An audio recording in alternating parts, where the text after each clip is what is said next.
تسبیح کیا چیز ہے؟ تسبیح تنزیہ کے معنی میں ہے، تبعید کے معنی میں ہے۔ تو تبعید عن السوء کے معنی میں سبحان استعمال ہوتا ہے، تو تبعید عن السوء، تو سبحان اللہ کا معنی ہوتا ہے اللہ تعالیٰ کے لیے تبعید عن السوء فی الذات، تبعید عن السوء فی الصفات، تبعید عن السوء فی الافعال، اقوال اور اسماء، یعنی اللہ تعالیٰ کی ذات دور ہے برائی سے، ان کی صفات بھی منزہ ہے، ان کے افعال بھی منزہ ہے، ان کے اسماء بھی منزہ ہے، تو یہی سبحان اللہ سے تمام ہوتا ہے۔ اللہ تعالیٰ کے ساتھ یہ منزہ ہے شرکت سے، شریک سے، معدوم ہونے سے، کسی کے ساتھ مشابہ ہونے سے، اللہ تعالیٰ کی ذات منزہ ہے۔ اللہ تعالیٰ کی صفات یہ بھی منزہ ہے متغیر ہونے سے، جیسا کہ بندے کی صفات یہ متغیر ہوتی ہے، کبھی کبھی معلوم بھی ہو جاتی ہے۔ جیسے ایک آدمی کی آنکھ ہے وہ دیکھ پاتا ہے، لیکن جب آنکھ ختم ہو جائے گی، جب بینائی دور ہو جائے گی، وہ اندھے ہو جائیں گے، تو یہ صفات میں تغیر ہوتی ہے۔ ایک آدمی کا ہاتھ ہے بیچارہ کام کر رہا ہے، وہ فاعل ہے یا اس کو فعال مان لیجیے ہمارا، لیکن اس کا ہاتھ جب ختم ہو جائے گا تو کام سے معذور ہو جائے گا۔ اب پیر ہے وہ چل سکتا ہے، چلنے کی قدرت رکھتا ہے، چلنے پر قادر ہے، لیکن پیر جب وہ ختم ہو جائے گا تو چلنے سے معذور ہو جائے گا۔ اس کی صفات میں تغیر ہے، لیکن اللہ تعالیٰ کی صفات ایسا نہیں ہے، بلکہ وہ ازلی ابدی ہے، ہمیشہ ایک ہی ہے۔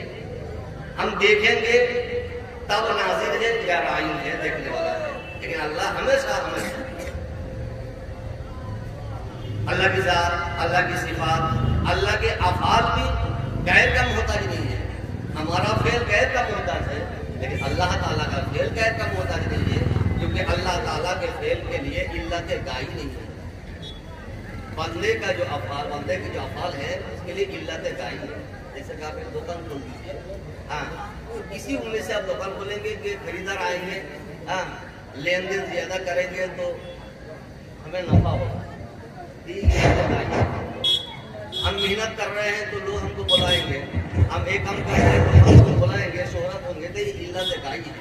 تو اللہ کے افعال کے لیے علت گائی نہیں ہے، کیونکہ اللہ کے افعال اور ان کے اقوال معلل بالاغراض نہیں ہے، کیونکہ اللہ تعالیٰ کے لیے اگر اللہ کے افعال اور اقوال کے لیے معلل بالاغراض مانا جائے تو اللہ تعالیٰ متکمل بالغیر ہونا لازم آئے گا۔ اللہ تعالیٰ کو اللہ تعالیٰ کسی کام میں مکمل ہوگا جب بندہ وہ کام کرے گا۔ بندہ کے لیے دو کام ہے، ایک امتثال اوامر اور ایک اجتناب نواہی۔ تکلیف یہی دو چیز ہے کہ بندہ یا تو کسی کام کو کرے یا بندہ کسی کام کو چھوڑے۔ نماز پڑھے، چگلی غیبت کو چھوڑے، روزہ رکھے، جھوٹ کو چھوڑے، تو شریعت سے جو حکم ہے بندے کو دو ہی حکم ہے، ایک امتثال اوامر کو بجا لانا ہے اور اجتناب نواہی منہیت سے اپنے کو بچانا ہے۔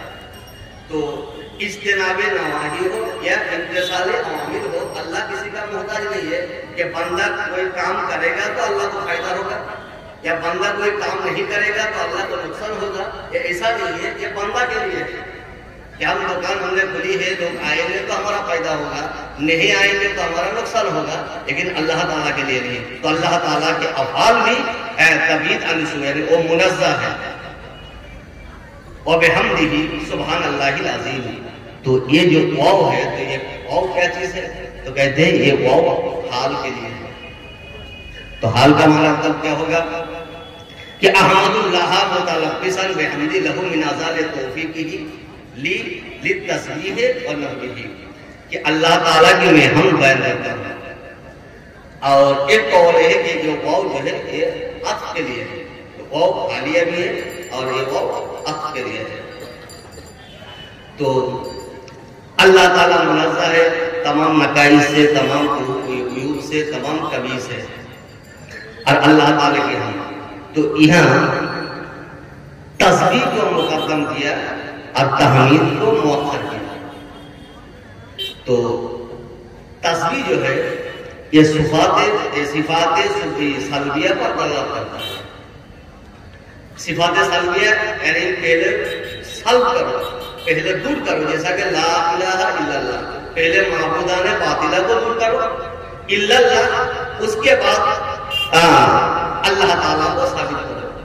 الہ حق کو ثابت کرنے کے لیے معبودان باطلہ کو باطل کرنا پڑتا ہے پہلے. تو لا الہ الا اللہ، اس کے بعد لا الہ، اس کے بعد الا اللہ. تو یہ صفات سلبیہ ہے کہ اللہ تعالیٰ کو پہلے اللہ تعالیٰ کی تنزیہ بیان کیا جائے، اس کی تسبیح بیان کی جائے، اس کے بعد اللہ تعالیٰ کے لیے ثابت کیا جائے، ہم ثابت کیا جائے. تو اللہ تعالیٰ کی ذات کہ اللہ تعالیٰ ازلی آبادی ہے، پہلے اس کو ثابت کیا جائے. اللہ تعالیٰ جہل سے پاک ہے، وہ قادر مطلق ہے. جہل سے پہلے اللہ کو پاک کیا جائے، اس کے بعد اللہ کی صفات لائی جائے کہ وہ قادر مطلق ہے. تو یہ صفات ثبوتیہ پر دلالت کرتا ہے. اور تحمید صفات سلبیہ پر صفات تسبیح صفات ثبوتیہ سلبیہ پر دلالت کرتا ہے، اور تحمید صفات ثبوتیہ پر دلالت کرتا ہے. اور دنیا میں آپ دیکھیے گا کسی چیز کو آپ پینٹنگ کریں گے، رنگ کریں گے، تو پہلے زنگ کو ہٹایا جاتا ہے. پہلے آپ زنگ کو ہٹائیے، اس کے بعد رنگ چڑھائیے. تو وہ زیادہ مضبوط ہوتا ہے. تو پہلے آپ معبودان باطلہ کو اللہ تعالیٰ کی تنزیہ بیان کیجیے، تسبیح بیان کیجیے، اس کے بعد اللہ تعالیٰ کی صفات کا اقرار کیجیے. یہ صفات سلبیہ ہے اور تحمید صفات ثبوتیہ ہے. سبحان اللہ العظیم.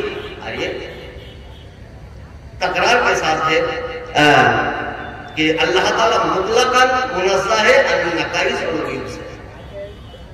امام بخاری علیہ رضوان آخری کتاب وزن اعمال سے انہوں نے ختم کیا ہے. اور یہ جو حدیث انہوں نے لائی سبحان اللہ بحمدہ سبحان اللہ العظیم، کہ تسبیح اور تحمید سے اختتام یا کسی چیز کو ختم کرنا یہ مشروع ہے. جیسا کہ قرآن میں آیا ہے کہ دعواہم فیہا سبحانک اللہم وتحیتہم فیہا سلام وآخر دعواہم ان الحمد للہ رب العالمین. اس حدیث کے بارے میں حضور صلی اللہ علیہ وسلم نے فرمایا کہ من قال سبحان اللہ بحمدہ فی یوم 100 مرہ خطت عنہ خطایاہ وان کان مثل زبد البحر. کہ کوئی اگر دن میں اس کو اگر 100 بار پڑھ لے، 100 بار پڑھ لے، تو اللہ تعالیٰ ان کے گناہ کو مٹا دیتا ہے اگر یہ سمندر کے جھاگ کے برابر ہے.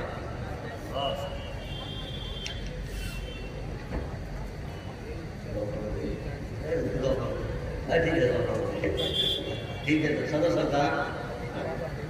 اچھا تو ٹھیک ہے، اب دعا کر لیجیے. دعا کر لیجیے. اچھا ٹھیک ہے، اب دعا کر لیجیے. ٹھیک ہے، میرا لڑکا ہے.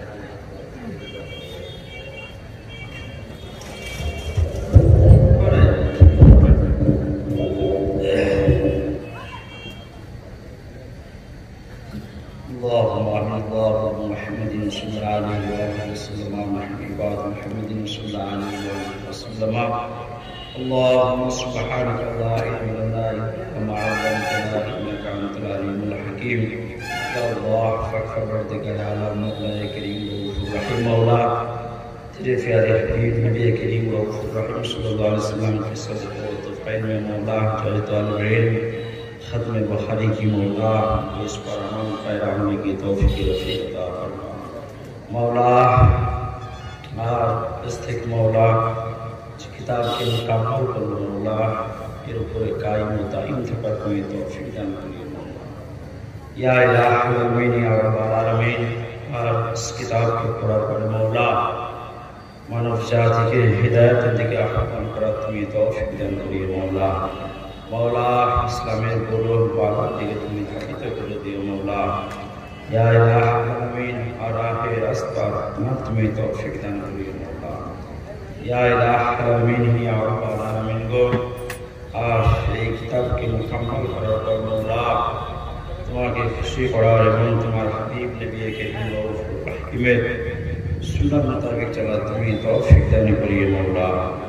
یا الہ العالمین گو تجھے مطالب و پتا جو ادھیشیہ نے جو مقصد نے پٹھے شد مولا سے مقصد آج دنیا کے مولا کن میدان کن مانگو قرآن مولا کار حسن میدانے کے عجر میں ثواب میں قدام کری مولا. مولا ایک عالم جشان مولا نیات شان و شوقت قدام کری مولا.